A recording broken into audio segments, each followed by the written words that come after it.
आज मैं जो है इस विद्यालय जो यह संत त्रिवेणीदास उच्चतर माध्यमिक विद्यालय से संस्कृत विषय में कक्षा 10 के लिए मैं पाठ्यक्रम प्रारंभ करने जा रहा हूँ। प्रथम पाठ में कवि कुलगुरु कालिदास जी का वर्णन है और पहला जो है कवि कुलगुरु कालिदास नामक पाठ से यह जो पहला हमारा पैराग्राफ है उसके विषय में हम बता रहे हैं। महाकवि कालिदास सर्वैराध्यते, यह जो दिया है प्रारंभ का और अंत का, इसमें से मैं संदर्भ सहित हिंदी में बात करने जा रहा हूँ, उससे आप लोग ध्यानपूर्वक सुनिए। करें कि पहले हम संदर्भ बनाएंगे इसका, और इस महाकवि कालिदास सर्वैराध्यते जो यह पैराग्राफ है उसके विषय में आप लोग जान जाइए। करें कि प्रस्तुत करते अवतरण हमारी पठित पाठ्य पुस्तक संस्कृत में संकलित गद्य भारती के कवि कुलगुरु कालिदास नामक पाठ से दिया गया है। इसके लेखक कालिदास जी हैं। देखिए, अगर इन्होंने गद्य भी लिखे हैं और पद्य भी लिखे हैं, तो इस समय वर्तमान में हम इस पाठ को गद्य के रूप में स्वीकार करेंगे, इसलिए यहाँ पर हम इसको जो है लेखक के रूप में दर्शाएंगे, और जब इनके काव्य में चलेंगे तो इनको कवि के रूप में दर्शाएंगे। तो पहला पैराग्राफ में यही है कि महाकवि कालिदास संस्कृत कवियों में, महाकवि कालिदास संस्कृत कवि नाम मुकुट मणिरस्ते, महाकवि कालिदास संस्कृत कवियों में श्रेष्ठ है। केवल भारत देश के ही नहीं परंतु संपूर्ण संसार के उत्कृष्ट कवियों में एक हैं। करें कि दस्यान्वद्या कीर्ति कौमुदी देश देशांतरेषु प्रसिद्धा अस्ति, उनके द्वारा रचित, करें कि उनके द्वारा रचित प्रशंसनीय यश रूपी चांदनी एक दूसरे से दूसरे देश में फैली हुई है। इन्होंने भारत देश में जन्म प्राप्त कर अपने कवि कर्म से देववाणी अर्थात संस्कृत को सुशोभित किया। वह केवल भारतीय कवि ही नहीं परंतु संसार के कवि रूप में सभी स्वीकार करते हैं। ऐसा जो है कवियों ने इनको संसार के कवि के रूप में स्वीकार किया है। तो यह पहला पैराग्राफ है, और दूसरा पैराग्राफ हम आगे बताने जा रहे हैं, उसे श्रवण करें कि वाग् देवता भरणभूतस्य प्रथित यशस कालिदासस्य जन्म कस्मिन् प्रदेशे काले कूले च अभवत्। इसका मैं जो है हिंदी रूपांतरित केवल बता दे रहा हूँ, उसे श्रवण करें कि वाग् देवता यानी वाणी के देवता अर्थात संस्कृत को सुशोभित करने वाले, उस का भरण पोषण करने वाले और उससे जो यश प्राप्त करने वाले कालिदास जी हैं। इन्होंने कालिदास जी का जन्म किस प्रदेश में, किस काल में, किस समय में, किस वंशज में हुआ है, इसमें जो है उनके जन्म वृत्त के विषय में आज भी सभी लोग जो है विवाद है। उसमें जो है यह एक मत नहीं है, अनेक मत है। उसके विषय में विवादम कोटिनाथ क्रमति, उसमें जो है यह एक मत नहीं है।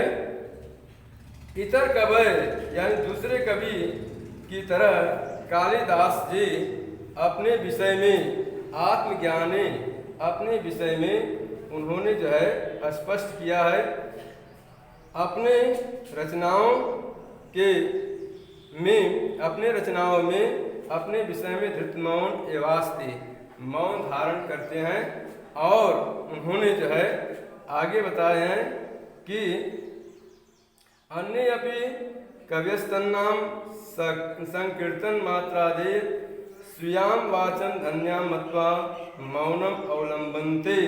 करें कि अन्य अपि दूसरे भी कवि उनके नाम मात्र से ही अपने वाणी को धन्य मानकर, अपने वाणी को धन्य मान करके मौन धारण करते हैं, मौन स्वीकार करते हैं, तथापि अंतर्बाह्य साक्ष्य मनुष्य फिर भी अंदर और बाहर के साक्ष्य को अनुसरण करके जो समीक्षक लोग हैं कवि कालिदास जी के विषय में इस प्रकार परिचय प्रस्तुत करते हैं। यह दूसरा पैराग्राफ का हुआ। और तीसरा पैराग्राफ के विषय में आप लोग जान जाइए। एका जनश्रुति अति प्रसिद्धास्ति या कवि कालिदास विक्रमादित्यस्य सभा रत्ने सुमुखितम इति ख्यापितः।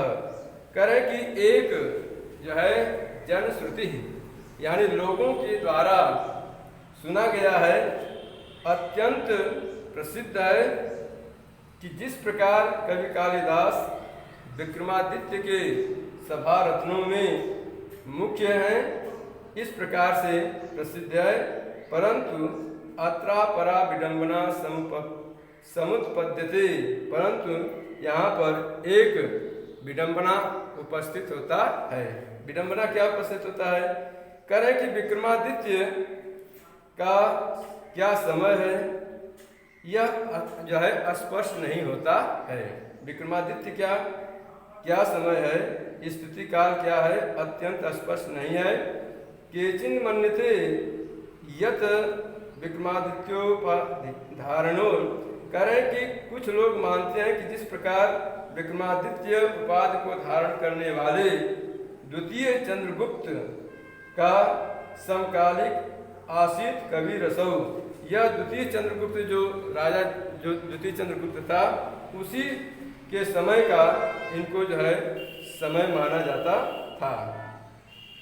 कालिदास का समय जो है द्वितीय चंद्रगुप्त का समकालिक माना जाता है। कालिदासस्य मालविकाग्निमित्र नाटकस्य, करें कालिदास की जो इन्होंने रचना किया है मालविकाग्निमित्र नामक नाटक का, उसमें जो नायक है उसका नाम है अग्निमित्र। वह जो है शुंग वंश का था, शुंग वंशीय था। स एव विक्रमादित्योपाधिं धृतवान यस्य सभारत्ने स्वेकः कालिदास आसीत, वही विक्रमादित्य की उपाधि को धारण करने वाले जिसके सभारत्नों में कालिदास जी थे। आगे बता रहे हैं कि तस्य राज्ञ स्थिति काल ख्रीष्टाब्द प्रागासीत, करें कि उस राजा का स्थिति काल जो है ख्रीष्टाब्दी माना जाता है, ईस्वी माना जाता है। विक्रमादित्य की जो उपाधि धारण करने वाला जिनका समय ईस्वी सन से पूर्व माना जाता है। आगे बता रहे हैं कि स एव स्थिति काल कवेरपि सिद्ध्यति, वही कालिदास के स्थिति और समय कवि के जो है समय को सिद्ध करता है। कालिदास जी का समय जो है यह ईस्वी सन से पूर्व जो बताया गया है वहीं सिद्ध करता है, यानी वही समय सिद्ध माना जाता है। कवि कालिदास से जन्म स्थान विषय भी, कवि कालिदास के जन्म स्थान के विषय में भी जो है एक मत नहीं है, अनेक मत है। नैक मत्यम अस्ति, एक मत नहीं है। एतावान कवेरस्य महिमास्ति यत् सर्वे एव तम स्वस्वदेशीयम साधयितुम तत्परा भवन्ति, करें कि इस प्रकार कवि के महत्व को जिस प्रकार सभी तम स्वदेशीयम उसने अपने अपने देश को सिद्ध करने में तत्पर माने लगे हुए हैं।